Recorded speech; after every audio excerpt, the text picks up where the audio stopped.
बोल श्री कृष्ण भगवान की जय। 11 अध्याय हमारे खत्म हो गए हैं और हमारा 12वां अध्याय शुरू हो गया। द्वादश अध्याय हमारा, जिसे हम 12वां अध्याय का है, वो हमारा शुरू है। तो जिसने भी हमारे गीता के 18 के 18 अध्याय सुनने हैं, पूरे पाठ सुनने हैं, तो मेरे चैनल ने सब्सक्राइब कर दियो, क्योंकि सब्सक्राइब करने से अपने नोटिफिकेशन मिलेगी, अपना पता लगेगा अगला अध्याय आ गया है। तो हम शुरू रहा हमारा द्वादश अध्याय यानी कि 12वां अध्याय। बोलो श्री कृष्ण भगवान की जय। अर्जुन ने श्री कृष्ण भगवान से पूछा, हे प्रभु, तुम्हारे कुछ भगत तुम्हारे इस कमल नयन के उपासक हैं, कुछ तुम्हारे आश्चर्य रूप के उपासक हैं, और कुछ तुम्हारे अक्षर अविनाशी रूप के, और एक तुम्हारा जो अनिद्रेश रूप है, जो मनोवाणी से परे है, कुछ उसकी उपासना करते हैं। इन सब में चतुर उपासक कौन है? हे प्रभु जी, ये बताएं। अर्जुन की वेने मानकर श्री कृष्ण भगवान जी बोले, हे अर्जुन, जो मेरा कमल नयन प्रकट रूप है, मन को एकाग्र करके परम श्रद्धा से जो इस रूप के उपासक हैं, मेरे मत में वह भगत श्रेष्ठ है और चतुर भी। अब दूसरों की बात सुन। प्रथम रूप अक्षर अविनाशी है, तिनकी महिमा मन वाणी पर नहीं आती, जीभा द्वारा व्यक्त नहीं होती। इसे अनिद्रेश कहते हैं। जो नेत्रों से न देखा जाए उसे अव्यक्त कहते हैं। सर्वव्यापी जो है, मन से तिसका प्रताप चितव्या नहीं आता, इस कारण उसे अचैतन्य कहते हैं। इसमें कोई विकार नहीं है, कभी घटता नहीं, कभी बढ़ता नहीं, कभी सतान से चलता फिरता नहीं, इसी में अचल है, जो किसी से हिलाए नहीं ले, इसी कारण से ध्रुव कहलाता है। ये 8 प्रताप मेरे अव्यय स्वरूप के हैं। जो कोई उनकी उपासना करता है, उसके लक्षण सुन। जिन साधनों से वे रूप प्राप्त कर सकते हैं, उनमें 3 साधन करने योग्य हैं। मुख्य तो सभी इंद्रियों का संयम है। इंद्रियों का जीतना और उसके साथ प्यार और ममता रखना, साथ ही प्रार्थना करना ही वे अविनाशी पुरुष जब जीव सुखी रहें, इन साधनों को करके अवगति स्वरूप का उपासक वे है। जो कि मैं ईश्वर हूँ, वह मुझको पाता है। अब और सुन, हे अर्जुन, अवगति स्वरूप के जो उपासक हैं, उनको बहुत कष्ट अर्थात क्लेश है, और समता दृष्टि भी कठिन है। अतः जो कोई पूजा करे उसका भी भला चाहना, और जो पूजा न करे उसका भी भला चाहना, ये जितने देहद सारी जीव हैं, यह उनका कठिन साधन है। तिनके पाने के निमित्त यह कठिन साध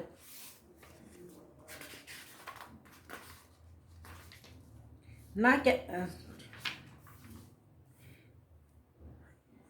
कठिन साधना क्या है, सो तू देखने का नहीं, देख कर क्या सुख पावे। वचनों से बोलकर जिसकी महिमा कही नहीं जाती, ऐसे जीवा किस सुख को पाकर सुख पाएगी। और जो मन चिंतन नहीं करता, अपना ही चिंतन करता, इसे जितने भी देहदारी हैं, उन्हें व्यक्त की उपासना में कष्ट होता है।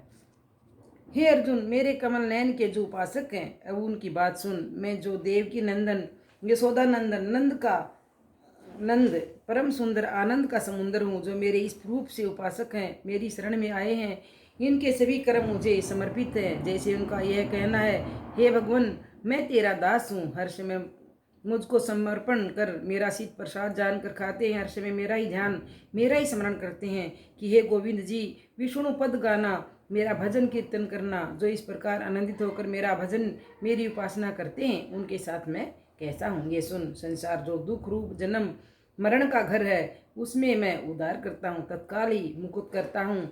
याद करता हूँ मुझे जो मन लगा, ध्यान करता है जो मेरी जात का, मेरी पूजा में लगाए अपना तन, और दिल से भी करे मेरा भजन।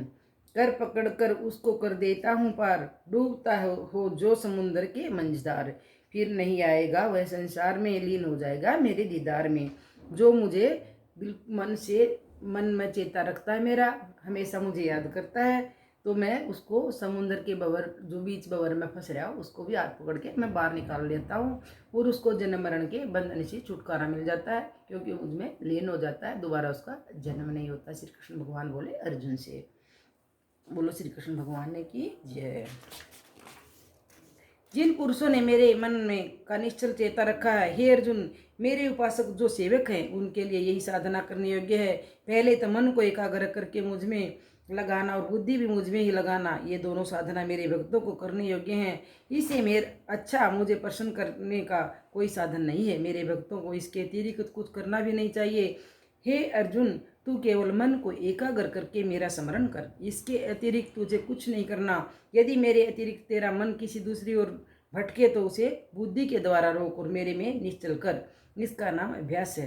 हे अर्जुन, जो अभ्यास योग न किया जाए और मन में मेरा ध्यान न लगे तो प्रातः काल से रात सोने तक मेरा स्मरण कर, मेरी पूजा कर। मेरी पूजा से ही तू संसार से मुक्त होगा। और यदि पूजा भी न कर सके तो दोनों हाथ जोड़कर मेरे चरण कमलों को नमस्कार कर। मुख से ऐसा कहे कि हे श्री कृष्ण भगवान जी, मैं तेरी शरण में हूँ। जब तू इस प्रकार मेरी शरण में आएगा तो मन मेरे चरणों में निश्चल हो जाएगा। श्री कृष्ण भगवान कहते हैं, या तो सारा दिन पूजा करो, तब मैं प्रसन्न होऊंगा। और अगर ये भी नहीं कर सकते तो सिर्फ एक बार सच्चे दिल से कहो, हे श्री कृष्ण भगवान, हम आपकी शरण में हैं और हमें आपकी शरण चाहिए, हमें पार उतारो। तो मैं तभी खुश हो जाता हूँ और अपनी शरण में ले लेता हूँ।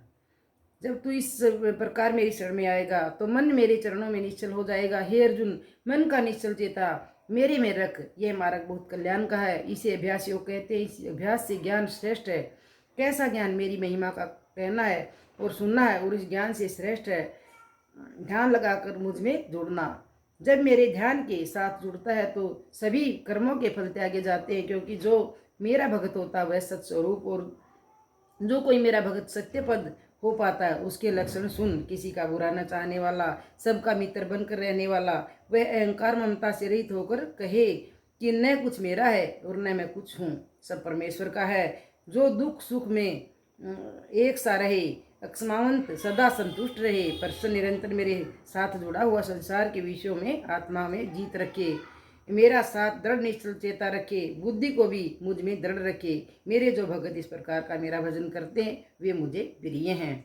जो दुख सुख में एक जैसे न हैं, कई बंदे हुए हैं थोड़ा सा दुख आंधे पहले उठा दे हैं, बहुत बड़ा परेशानी आ गई, अगर सुख भोगा हाँ तो थोड़ा बहुत दुख भी भोगना पड़ेगा। ये तो हमने होना चाहिए। और जैसे कई लोगों का क्या काम हुआ है, थोड़ा सा धन आ गया अपने पास, थोड़े से रुपये आ गए, अहंकार के मारे पटन हो गए हैं, वही पता नहीं तू के बन गया। और अहंकार और भगवान की दुश्मनी हमेशा है। जहाँ प्यार है वहाँ प्रेम है, वहीं भगवान है।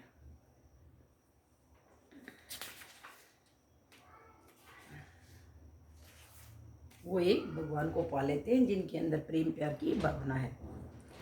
वे निर्भय हो जाते हैं, अच्छी बुरी वस्तु पाकर हर्ष या शोक नहीं करते। ऐसा जो मुक्त रूप है वही मुझे प्यारा है। जो किसी वस्तु की इच्छा न करे, देह को वह जल मृतिका से पवित्र रखे और अंतकरण में मेरे भजन से पवित्र रहे, उज्ज्वल मति से मुझे अविनाशी जानकर संसार के प्राणियों से उदास रहे। जिसने संसार के सब सुख आराम त्याग दिए हैं वह मुझे प्यारा है। जो कोई वस्तु की चिंता नहीं करता और मिली वस्तु की इच्छा नहीं करता, जिसने संसार के भले बुरे को त्याग दिया है, मेरे चरणों के साथ ही प्रीति है। जिसकी ऐसा भगत मुझे प्यारा है। शत्रु मित्र जिसके लिए एक समान है, आदर अनादर में जो एक सा है, जो सती उष्ण और दुख सुख में एक सा है, जो दूसरे का संग नहीं करता और निर्बंधन रहता है, स्तुति निंदा में जो विचलित नहीं होता, जो मेरे नाम के बिना जीवा में कुछ नहीं बोलता, जो हर प्रकार से संतुष्ट रहता, जो घर बनाने का आरंभ न करे, जो भी दूसरे की निंदा करे हैं, जैसे चुगली चपटी ये मतलब लागे रहे हैं, तो उनसे भगवान हमेशा दूर रहे हैं। और जो सब प्यार तो बोल रहे हैं, मीठे बोल रहे हैं, तो हमेशा भगवान उनके साथ रहे हैं। मीठा बोलो हमेशा, कोई भी हो चाहे। बनी हुई जगह पर बैठकर मेरा भजन करे, संसार की तरफ से उदास रहे, मेरे चरणों के साथ दृढ़ निश्चल हो, मेरे साथ ही प्रीति करे। ऐसा जो प्राणी है सो मुझे प्यारा है। हे अर्जुन, ये साधन मैंने अपने भक्तों को उपदेश किए हैं। इन साधनों का नाम अमृत धर्म है। जैसे अमृतापान करने से कोई रोग नहीं कर रहता, जीव अमर हो जाता है, वैसे ही मेरा यह अखंड ब्रह्मा रूप है।